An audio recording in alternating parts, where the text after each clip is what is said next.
Hello everyone, this is Rajesh Kumar from Happy Evergreen Senior Secondary School, Mahendragarh. Today we are going to start chapter first of history, tracing changes through 1,000 years. 7th class chapter first, tracing changes through 1,000 years. 1000 वर्षों के दौरान हुए परिवर्तनों की पड़ताल, ये है हमारा चैप्टर फर्स्ट. तो आइए हम स्टार्ट करते हैं. Take a look at maps 1 and 2.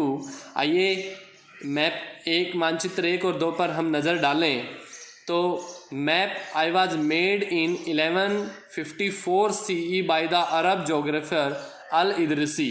अरब भूगोलवेता अल इदरिसी ने 1154 में एक मैप बनाया.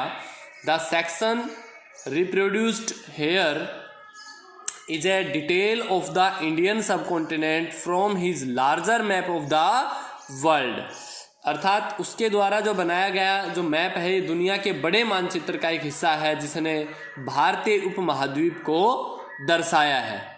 Map 2 was made in 1720s by a French cartographer. जो मैप 2 है वो एक महान मानचित्रकार ने 1720 में बनाया. यहाँ एक वर्ड आया कार्टोग्राफर, मीन्स होता है मानचित्रकार, यानी जो मानचित्र बनाता है. The two maps are quite different even though they are the same area. ये दोनों ही मैप एक दूसरे से काफ़ी अलग हैं जबकि दोनों सेम एरिया के हैं. इन अल अदरीशी map south India is where we would expect to find north India and Sri Lanka is the island at the top. अल इदरिसी के नक्शे में दक्षिण भारत उस जगह है जहां हम आज उत्तर भारत ढूंढेंगे और श्रीलंका का द्वीप ऊपर की तरफ है. Place names are marked in Arabic. Place names are marked in Arabic and there are some well known names like Kannauj in Uttar Pradesh. और यहाँ कुछ जाने पहचाने नाम भी हैं जैसे कि कन्नौज. अर्थात जो प्रदेशों के जो नाम हैं वो अरबिक भाषा में दिए गए हैं, अरबी भाषा में दिए गए हैं. Map 2 was made nearly 600 years after map 1. जो मैप 2 है वो लगभग मैप 1 के 600 वर्ष बाद बनाया गया है.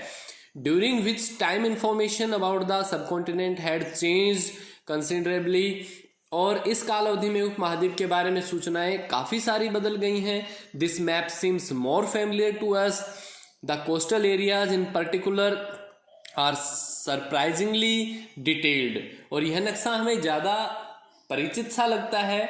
उसमें विशेषकर जो तटीय इलाके हैं उनका जो बारीकी से जो विवरण दिया गया है, आप इस मैप में देख रहे हैं, बिल्कुल बारीकी से विवरण दिया गया है. यह हमें काफ़ी हैरान करता है.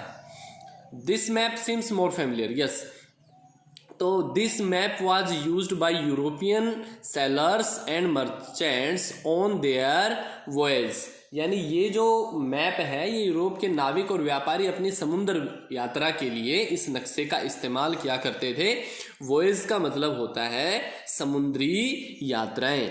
Equally important is the fact that the science of cartography deferred in the two periods. ये भी एक बात है कि दोनों ही युगों के जो मानचित्र हैं वो उनका थोड़ा थोड़ा बदला हुआ सा रूप है, डिफर्ड है एक दूसरे से. दोनों पीरियड्स के दोनों जो मानचित्र हैं वो अलग हैं. व्हेन हिस्टोरियंस रीड डॉक्यूमेंट्स, जब हमारे इतिहासकारों ने दस्तावेजों को पढ़ा, and maps and text from the past, they have to be sensitive to the different historical backgrounds, the contexts in which information about the past was produced. यानी इतिहासकार जब बीते युगों के दस्तावेजों को, नक्शों को और लेखों का जो पढ़ते हैं, उनका अध्ययन जब करते हैं तो उनके लिए उन सूचनाओं के संदर्भों का, उनकी भिन्न भिन्न ऐतिहासिक पृष्ठभूमियों का ध्यान रखना भी जरूरी होता है. अब हम स्टार्ट करते हैं न्यू एंड ओल्ड टर्मिनोलॉजीज. नई और पुरानी शब्दावली. टर्मिनोलॉजीज होती हैं शब्दावलियाँ. If the context in which information is produced change with time, what about language and meanings. अगर समय के साथ साथ सूचनाओं का अर्थ बदलता है तो भाषा और अर्थों के साथ साथ और क्या क्या चेंज होते हैं देखते हैं हम. Historical records exist in a variety of language which have change considerably over the years. ऐतिहासिक अभिलेख कई तरह की भाषाओं में भी मिलते हैं और ये भाषाएं भी समय के साथ साथ बदलती रहती हैं। जैसे भाषाएं हैं वो समय के साथ साथ बदली हैं। पहले कुछ और भाषा हुआ करती थी, धीरे धीरे उनमें कुछ बदलाव हमने देखा है। Medieval Persia for example is different from modern Persia, यानी जो उदाहरण के लिए जो मध्ययुगीन जो फारसी भाषा थी वो आज की आधुनिक फारसी भाषा से अलग है।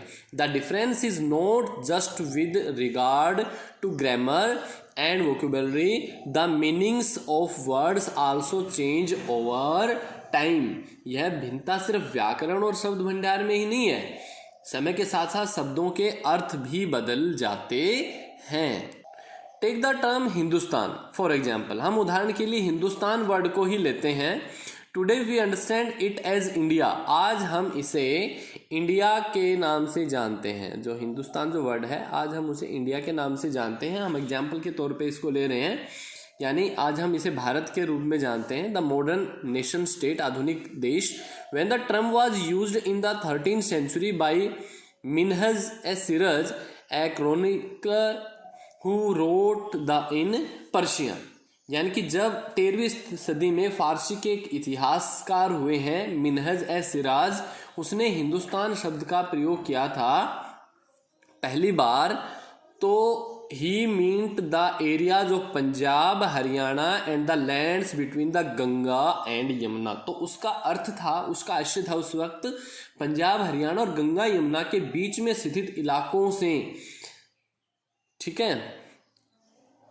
He use the term in a political sense for lands that were a part of the dominions of the Delhi sultanate, और उसने इस शब्द का राजनीतिक अर्थ में भी प्रयोग किया, उन इलाकों के लिए इस्तेमाल किया जो दिल्ली के सुल्तान के अधिकारों के क्षेत्र में आते थे, अर्थात जो दिल्ली सुल्तान के अधिकार क्षेत्र में आता था उस इलाके के लिए भी उसने इस शब्द का यूज किया।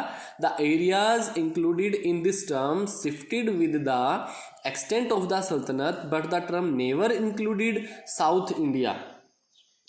अब अगर हम आगे बात करते हैं कि सल्तनत के प्रसार के साथ साथ क्षेत्र भी इनके जो है वो बढ़ते गए। जैसे दक्षिण भारत का समावेश इसमें कभी भी नहीं हुआ है, ये हमने देखा है कि इस वर्ड में दक्षिण भारत का समावेश कहीं भी नहीं पाया गया। By contrast in the early 16th century Babar used Hindustan to describe the geography, the fauna and the culture of the inhabitants of the subcontinent. अगर हम आगे देखें कि इसके विपरीत 16वीं सदी के अगर शुरुआत में हम बात करें तो बाबर ने हिंदुस्तान शब्द का प्रयोग इस महाद्वीप के भूगोल, फोना, पशु पक्षियों के लिए और यहाँ के इनहेबिटेंट यानी यहाँ के निवासियों की, उनकी कल्चर, उनकी संस्कृति का वर्णन करने के लिए किया। तो फोना जो वर्ड यहाँ पे आया है, यहाँ पे हम पशु पक्षियों से लेंगे फोना वर्ड को, और कल्चर है जो वहाँ की संस्कृति के लिए हमने यूज किया है, ठीक है।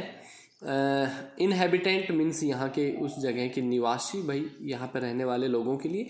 As well as we will see later in the chapter, this was somewhat similar to the way the 14th century poet Amir Khusro used the word Hind. While the idea of geographical and cultural entity like India did exist, the term Hindustan did not carry the political and national meanings which we associate with it today. यानी यह प्रयोग 14वीं सदी में अगर एक कवि हुए अमीर खुसरो द्वारा जो शब्द प्रयोग किया गया हिंद, तो कुछ उसके समान था, वो कह रहा है, जान रहे हम कि मगर जहां भारत को एक भौगोलिक और सांस्कृतिक रूप में पहचाना जा रहा था, तो वहां हिंदुस्तान शब्द जो है, शब्द से वे राजनीतिक और राष्ट्रीय अर्थ नहीं जुड़े थे जो हम आज जोड़ते हैं। यानी जो हिंदुस्तान शब्द है वो हमारे जो राजनीतिक और राष्ट्रीय अर्थ उस वक्त इस शब्द से देश का नहीं जुड़ा हुआ था। Historians today have to be careful about the terms they use because they meant different things in the past. Take for example a simple term like foreigner, it is use today to mean someone who is not an Indian. किसी भी शब्द का प्रयोग करने में इतिहासकारों को बहुत ही सावधान रहना चाहिए, इसमें बताया जा रहा है, क्योंकि जो पास्ट में जिन शब्दों का कुछ अर्थ होता था आज उनका कुछ अलग ही अर्थ है। उदाहरण के लिए एक वर्ड यहाँ पे लिया गया है फॉरेनर, इसका मतलब होता है विदेशी, इसका मतलब होता है विदेशी। जैसा सीधा सादा शब्द है विदेशी, है ना। हमारे लिए आज इसका अर्थ है who is not an Indian, a person who is not an Indian, ऐसा व्यक्ति जो भारतीय ना हो। लेकिन अगर ये पास्ट में लिया जाए इसी वर्ड का मतलब, तो इसका मतलब होता था कि परदेशी ऐसा व्यक्ति जो हमारी सभ्यता और संस्कृति को न जानने वाला हो। जो भी व्यक्ति बाहर से आता था, अर्थात जो हमारे कल्चर से अननोन होता था, हम उस व्यक्ति को विदेशी मानते थे। तो पास्ट में एक फॉरेनर जो है वो एक ऐसा व्यक्ति होगा, was any stranger who appeared say in a given village someone who was not a part the society और अवर कल्चर। जैसा कि मैंने आपको बताया अभी। तो be use to describe such a person और इन पर्सिया अजनबी, फारसी भाषा में उसे क्या कहा जाता था, अजनबी। A city dweller therefore might have regard a forest dweller as a foreigner, but two peasants living in the same village were not foreigner to each other, even though they may have had different religious or caste backgrounds. इसलिए इनके लिए नगरवासी के लिए वनवासी विदेशी होता था, किंतु एक ही गांव में रहने वाले, नगरवासी के लिए वनवासी जो होते थे वो विदेशी होते थे।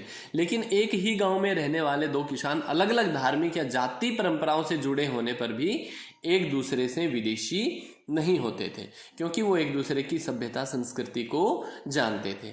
तो स्टूडेंट्स, इस वीडियो में सिर्फ इतना ही, and I hope you will be safe and healthy at home. Thank you.